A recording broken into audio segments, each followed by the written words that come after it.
Welcome to the Website Success Show, the podcast dedicated to helping women in business make the most of the content they're already creating so they can get more traffic and sales through their website with less reliance on social media and paid ads. I'm Jules White, the founder of the Website Success Hub, and I love helping course creators, podcasters, and business owners make more money through their existing website. If you have a business you love but you don't love the way your website performs, then this is the show for you. So hi, in today's episode of the Website Success Show, we're diving into a website SEO audit for the amazing Sarah Massey. So I've been in Sarah's community and programs for the last couple of years, and I can honestly say that what I've learned from Sarah has absolutely transformed my business. So hopefully by the end of this episode, we'll have identified some simple, quick wins for Sarah's website. So welcome, Sarah. It's so great to have you here. Yeah, thank you so much, Jules. I'm so excited to be here and just excited to see what we can uncover about the website. Definitely. So before we start, if we were to meet in 6 months' time and you were telling me about the amazing things happening in your business, how would your website visibility be helping with that? The most amazing thing would be that people were landing on my website without me having to do anything and just having, people opting in to, we have so many things available that it's like, if only more people knew about it, right? So it's just like, if we could just get more people to the website, more people could learn about it, and then we could help more people. Yeah, definitely. So before we start, tell us a little bit about your business and how your website kind of currently sits within your marketing activities. Okay, yes. So I am a business coach for online service providers, freelancers, solopreneurs, basically, who are trying to simplify their business and get out of the weeds of admin and constantly chasing clients back and forth. So really, it's about creating a VIP day business model or something similar to that, like a VIP experience, a VIP week, a day rate, or any kind of core offer like that. So I teach people how to simplify their business, how to streamline their systems, and how to become better with boundaries and the overall client experience. And that's kind of in a nutshell what I do through my coaches and my membership. And how does my website really feed into that is basically just like I was saying, it drives people where they need to learn more about all of the things that we can help them with. Okay. And I know you run paid ads over on social media. And so are you sending everybody to your website, or what's happening in terms of that, in terms of people actually, the traffic you're getting to your website at the moment, is it mostly through paid ads or through your email list or? Yeah, so most of our traffic comes from paid ads directly to landing pages on the website. So I don't really send anybody to the homepage, but different sales pages and opt-in pages. So it comes from ads, my email list, and a little bit of organic social media. I don't do a ton of organic posting, but kind of here and there. And then also I get a lot of traffic from speaking in virtual summits and doing podcast interviews like this. Yes, absolutely. I think that's how I found you, actually. I think from a summit in Geek Pack. I'm pretty sure that it was in Julia Taylor's Geek Pack. As so many people that I follow online, a lot of them have come through Geek Pack, actually. Let me just share my screen and we can have a little look at your website. And so actually, one of the things I did want to mention is that there's a episode of the podcast that you actually already inspired, Sarah, from we had a conversation about like we were talking about SEO, and you said that actually I know I need to create content before I think about my SEO. And you could go back and listen to episode 17, which is which comes first, the content or the SEO. And that was a really good conversation in terms of just making me think about, okay, people often think that they have to create loads of blogs before they can do anything with their SEO. And that was kind of where this all came from, of just wanting to show you, because I had a little look at your website at the time and was like, well, there's lots that actually we could do to try and make the most of what's there on your website already. Because I think a lot of people would think that they've got to create a ton of content, but you've actually have got quite a lot of content on your website. I did a quick site search and you've got 114 pages indexed in Google. And you've got sales pages on there that have got a lot of content on them. So actually just making the most of that, I think could be helpful in terms of, getting started and until you can get some more content on there in terms of blog posts. And what's happening now with AI overviews and with everything happening with AI and SEO is that actually the blog posts, as much as blog posts are great, it's not necessarily going to bring those people in who are ready to sign up to your email list or ready to take one of your courses. So I think making the most of those sales pages and your homepage and everything first could be really helpful for you. So one of the things I always do first is I always have a little look. I go into my SEO tools and I always have a little look at what from the outside you are ranking for already, what keywords are associated with your website already. And do you have Google Search Console set up, Sarah? Yes. Is that the same as Google Analytics? It's not. And it's actually, sometimes it's the more useful tool to have. As much as Google Analytics is fantastic, and Google Analytics shows us what people are doing once they, like how they came into our website and what they're doing once they are actually there. Whereas Google Search Console helps us to understand how Google sees our website.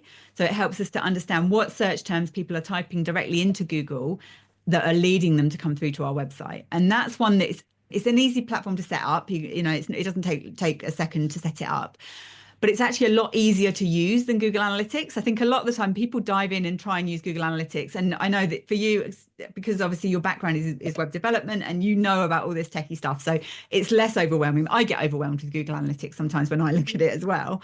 I do too. Yeah. People often look at Google Analytics and just like check out from it completely because it's so confusing, the platform and like the interface of it. Whereas Google Search Console is actually a lot more user friendly, and you can go into that and very easily see it's laid out like in layman's terms. You can exactly see what's happening in terms of what Google is actually associating with your website. And I think more importantly, and certainly in your case, what Google isn't associating with your website. So when I look from, so the tools don't, the reason I asked about that is because you'll see a lot more information in the back end of your Google Search Console than I see in my SEO tools. So essentially, you are ranking for your own name, which is good. You know, we want that to be happening, that actually the people who know about you can actually find you. But apart from that, there's a few incidences of VIP, day rates, VIPs, those kind of things are there. But ultimately, you don't have a lot of keywords. How long have you had this domain that you've got right now?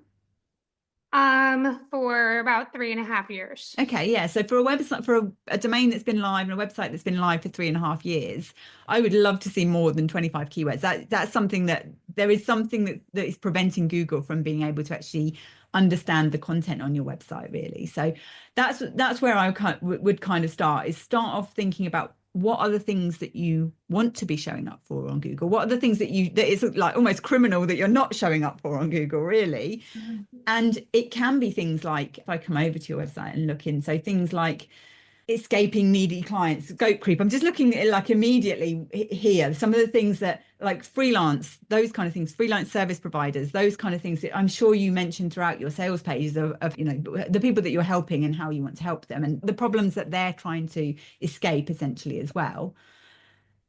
That's the kind of thing that even if you're not ranking at position 1 for that, it's something that if Google is understanding that about your website, then you can start working on those kind of things, really. Right. And the ways that you can do that is by, if I open up I have a fantastic SEO Google Chrome plugin that I use. It's called All-in-One SEO Analyzer. So it's AIO SEO. And it's really handy because it's so simple to look at it. And if you're making changes to your website, you can literally make the changes, nip in, have a look, and it will show you what's kind of there and what's missing, really. So there are key places whenever you have any page on your website, there are key places that you can tell Google, and I'm talking about Google, and we are still the majority right now at this moment in time, the majority of searches are still on Google. That is changing with AI interfaces and everything that's happening with the changing world of search. But the work that you put in to optimize for Google will also then still apply for other platforms as well. So there are certain differences between if you're optimizing for Bing or versus Google. But fundamentally, I think having those foundations in place, it means what we're essentially trying to do is help bots and help people to understand about your website, really. So one of the key places is your page title and description. And your website's built on WordPress, isn't it? Yeah. Yeah. So this is something that you could install a plugin to help you with these things, which would then just very simply, I tend to use Rank Math. And that then gives you a dashboard in the front end of your, or the back end rather, of your WordPress website, that you can then see every page and the page title and description right there on that page. So even if you just going in and making sure that you have something for each of those pages on your existing site, that could be a place to start. So your homepage is missing a description. And this is something that doesn't necessarily, it's not an actual ranking factor for Google. There's like 200 factors that Google takes into account, 200 plus, it's probably a lot more now, on how it actually ranks different pages. And what we're essentially looking for is the keywords, which is the main words that people are typing into Google that is then associated with your website. And your page description is definitely somewhere where you can put that keyword. So you would basically make a decision on what you want your web pages to show up for on Google, and which, oh, sorry, the dog's just come in from the dog sitter, and which page of your website is the most appropriate for that search. And when you do that, then essentially this is where you would put those keywords. So whatever you're trying to show up for, you put those keywords in these places on your site. So in the title and the description, if you were trying to show up for VIP days, then you would have that information here. So you've got it in your page title, but adding that into your description can be helpful as well.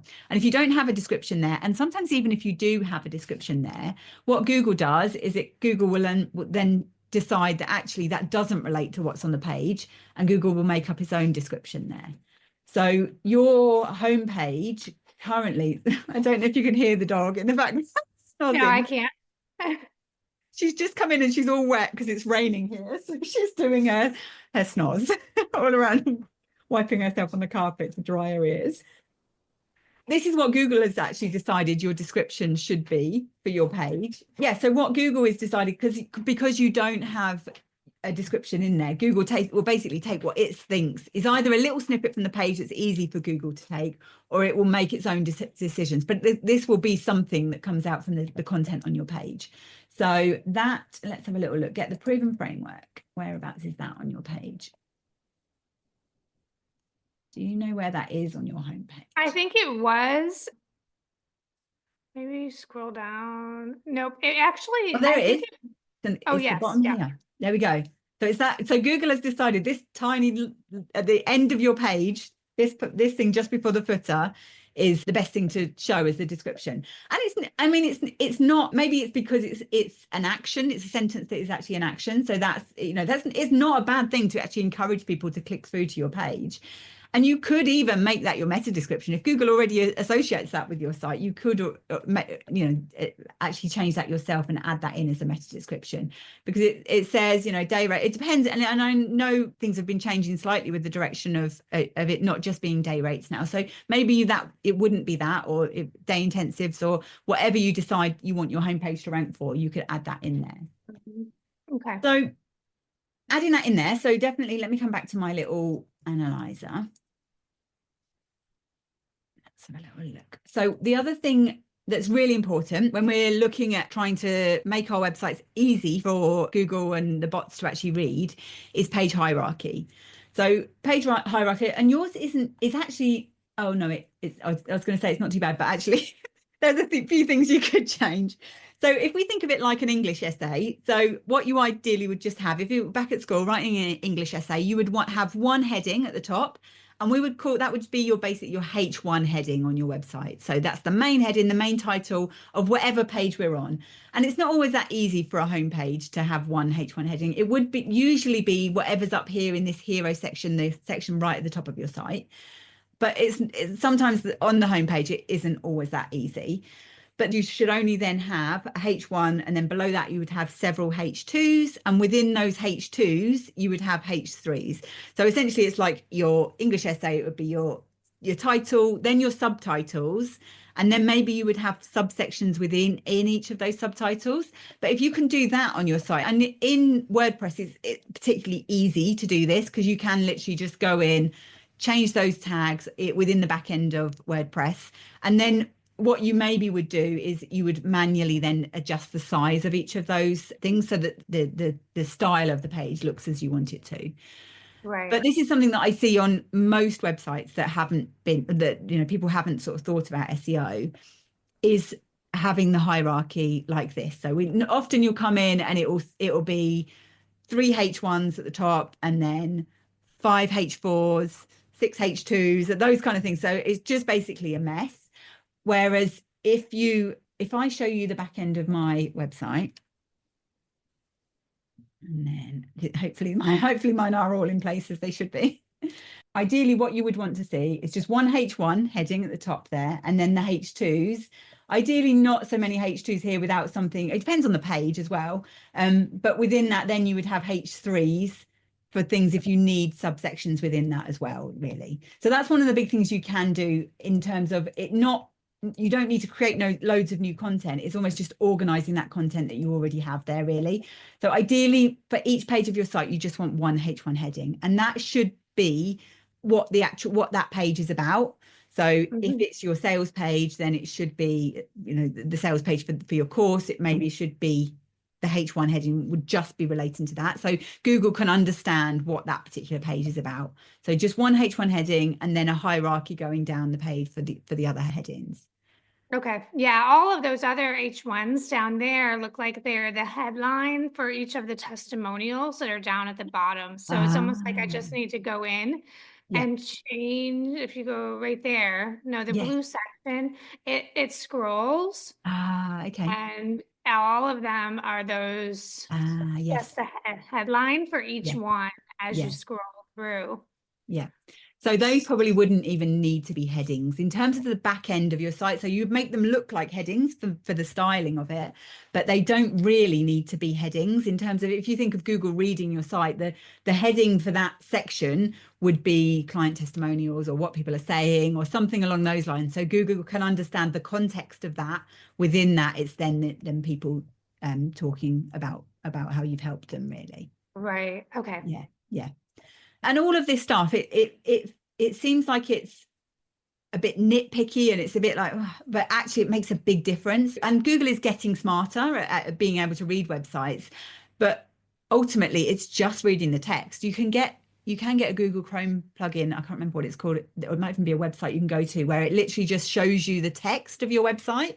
And sometimes when you look at that actually makes it really clear of, oh, actually, yeah, this doesn't make sense.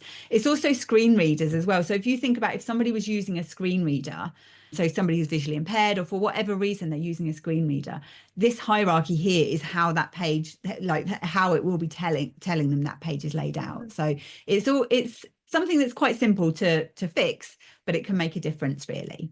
And then let's have a little look and see. So you have a little bit of structured data, so some schema markup in the back end of the site. That's good to have that there. What this also does is helps the bots that are reading your website to understand the context. So there's a type of schema markup, which is schema is a type of data that is like a standardized data that web developers agreed upon, that then it helps websites to understand the context of what we're actually offering a bit more.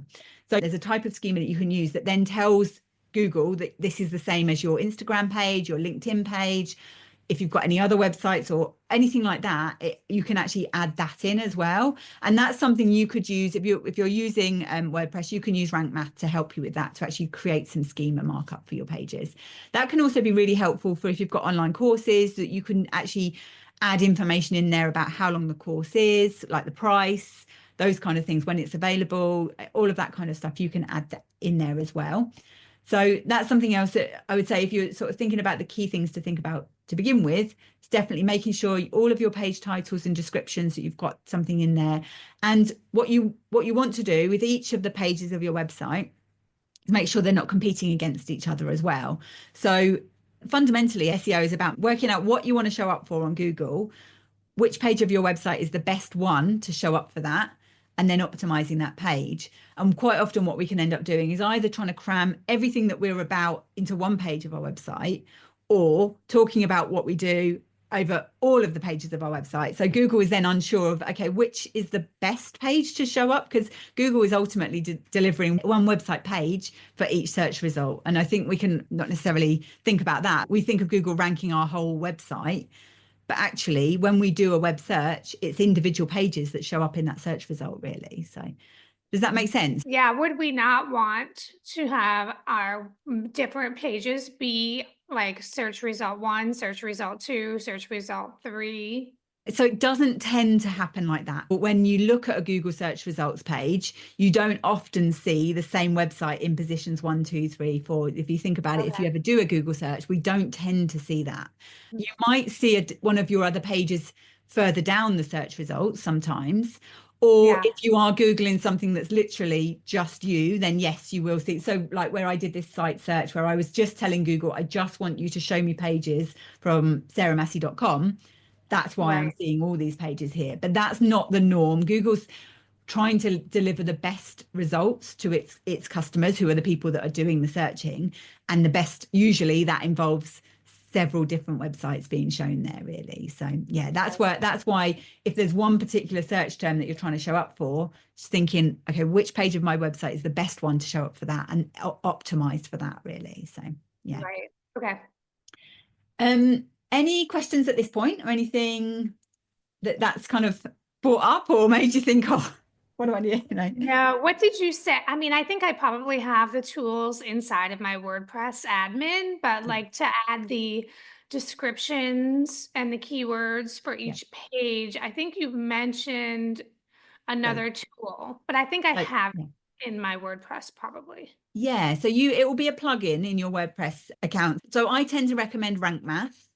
You might Okay. have Yoast in there because that's the one that Yeah, was for years was delivered that's as what I have. standard. I think it might still be.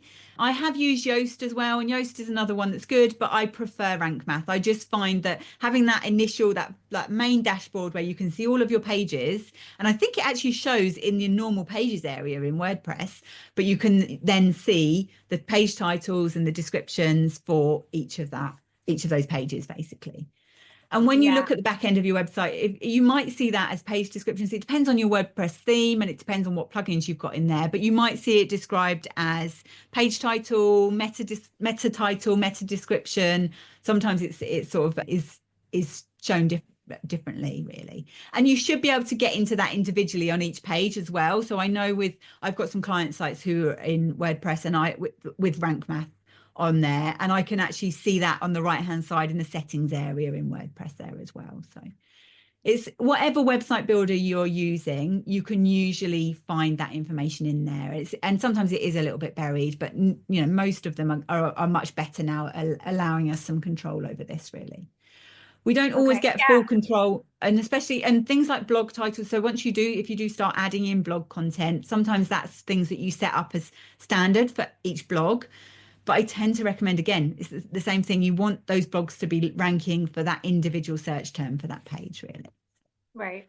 Okay, So yeah, I just took a peek at my back end while you were explaining that, and I do have the all-in-one SEO plugin. I knew that that little logo looked familiar. I do have it as a plugin, and it okay. pops up on the back end of all of my pages, but I've never done anything with it. Yeah, I've not really used it in the back end of WordPress. So I like it here as a Chrome plugin.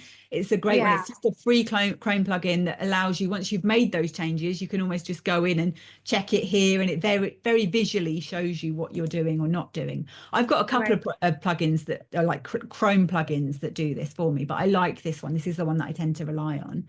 If you've already got that in the back end of your website, you could certainly dive into that and have a look. And they're all designed to help you. One thing I would say with these is they often have traffic light systems, and you can kind of ignore that a little bit because you could be tweaking it and trying to do things, and actually it's not, you're just tweaking it and almost what's the word I'm looking for?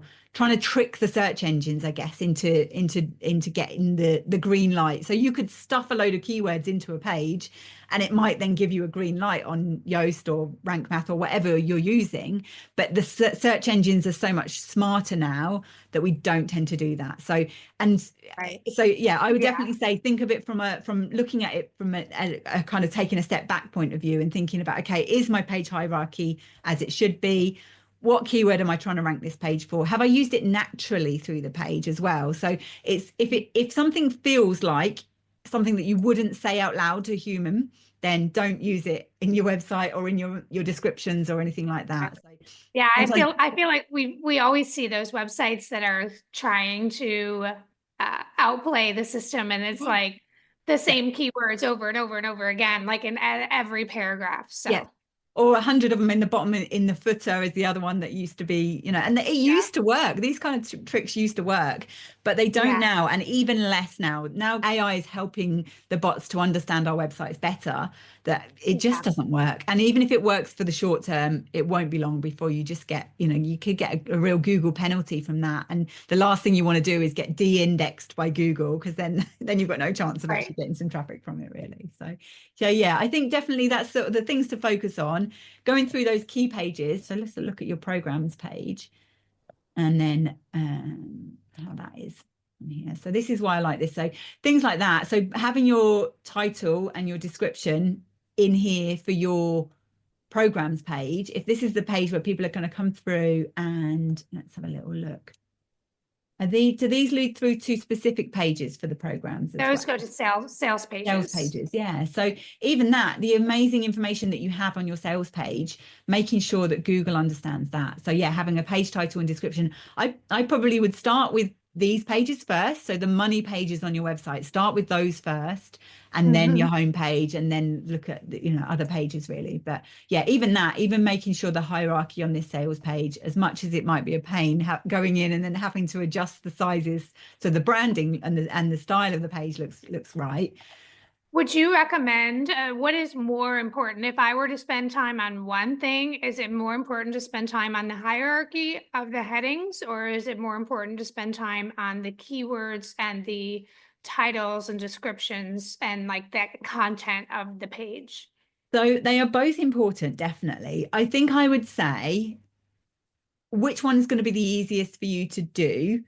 And potentially the hierarchy might be one that is easier to do. So if you're thinking about, and actually when you're doing one, that may then influence what you're doing in the other one as well. So if you're looking at this page and thinking, okay, what's the main things this page is about? If this is a sales page, the most important thing for people to understand, if I was writing this out as an English essay, what would be the headlines? What would be the subheadlines?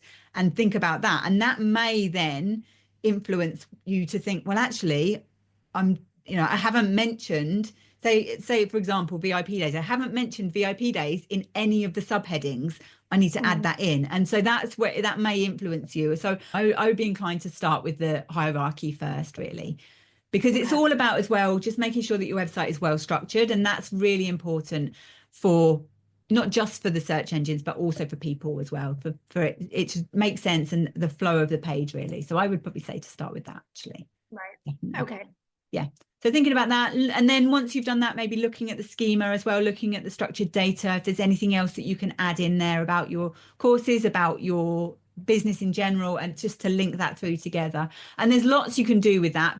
You must be using a plugin or something to do that. It might even be the all-in-one SEO is doing that. Just going through and making sure the settings are as they should be on that, in terms of they're normally set up to be fairly user-friendly if you're using a plugin to do this, really. So yeah, definitely. Okay. So yeah, so that would be my sort of main things, is start with your hierarchy, your page titles and descriptions, and then sort of think about the schema from there. But I certainly wouldn't wait until you've got a load of content before you start doing that, because this is all content on your website already, and it's criminal that you're not showing up for more of the amazing things to help people with, really. Right. Okay. All right. This is so helpful. And I'm glad to know I already have this plugin it's already in there. So I just need to go in and have a look at it, have a look at all the settings, have a look at the capabilities of it, and then like figure out, how much of it I want to, how much I can, take on and figure out. Yeah. I mean, the thing is, you have all the strategy for your ads and for what you do with social media. So even sometimes just taking a bit of that and applying that to your website. Ultimately, your domain, your website is what you own.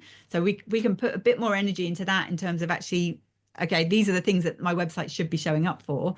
Then sometimes it's just borrowing from that as well, and thinking about the content you create for social media. What are the key things, and especially as we move into more of the AI world, what are the key things that you're an authority on, that if you can get that onto your website, this is why I'm an authority on this. And that doesn't have to be blog posts. You can weave that in with frequently asked questions and things like that on your site as well. So definitely. Yeah.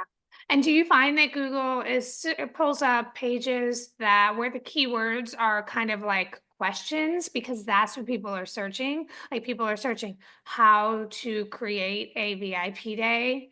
Or would that make more sense to like position your descriptions and your titles as a full phrase, like how to do this? It depends on the page. So the way I would approach that is I would type that into Google and see what kind of pages Google is showing up. And that's changing as well. So the question-based stuff is going to become even more important. And those longer questions, as we get more conversational and we're using AI to help us to find things, actually those question-based where whatever is delivering it, whether it's ChatGPT or whether it's Google, if they can take a snippet out of your website in that context, so it makes sense for them, for the questions and answers. We've all seen the answers that we're getting in the AI overviews.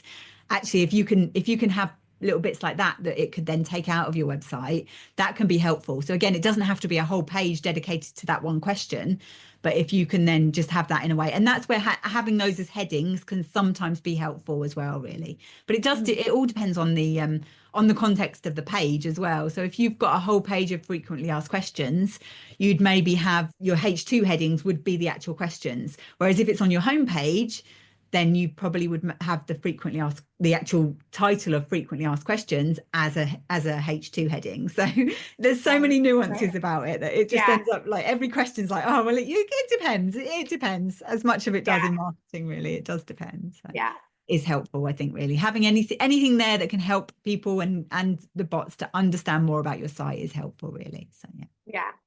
Brilliant. This is great. Any questions about next steps or like what you need to do? Or nope, I feel like I just need to get in there and start playing around with it and seeing what I can figure out on my own and go from there. Yeah. Start with those sales pages, I think, and just do a few things and just do a few tweaks. Have a look at your Google Search Console as well. If you haven't got that set up, that would be my 100% my action tip for you to take first. Make sure you've got Google Search Console set up, and you can connect that to the back end of your WordPress as well, so you don't even have to go into Google to do that. So. Oh, okay, great. Okay, that's great.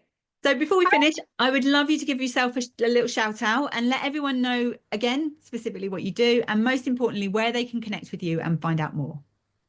They can find me at sarahmassey.com. All of these pages that we just talked about, that's really kind of the starting place. From there, you'll be able to see the different ways that we can help you with free trainings and free videos and low ticket courses and memberships. And then all of that is there. And if they want to connect with me directly, Instagram is the best place for that. And my Instagram handle is Sarah Massey. Fantastic. I would highly recommend, as I say, being in Sarah's community and Sarah's programs has absolutely changed my business. So I thank you, Sarah, as well. Thank you for saying that. I appreciate it. Thank you. So if this episode has made you think about website visibility and you would like to get started with your own SEO, then you can hop over to my website and download my free SEO beginner's guide. And check out the other episodes of the podcast as well. Episode 13 is all about SEO basics, so you might like to listen to that one as well. So thank you so much for being here, Sarah, and I'll see you soon. Bye. Yes, thank you. Bye.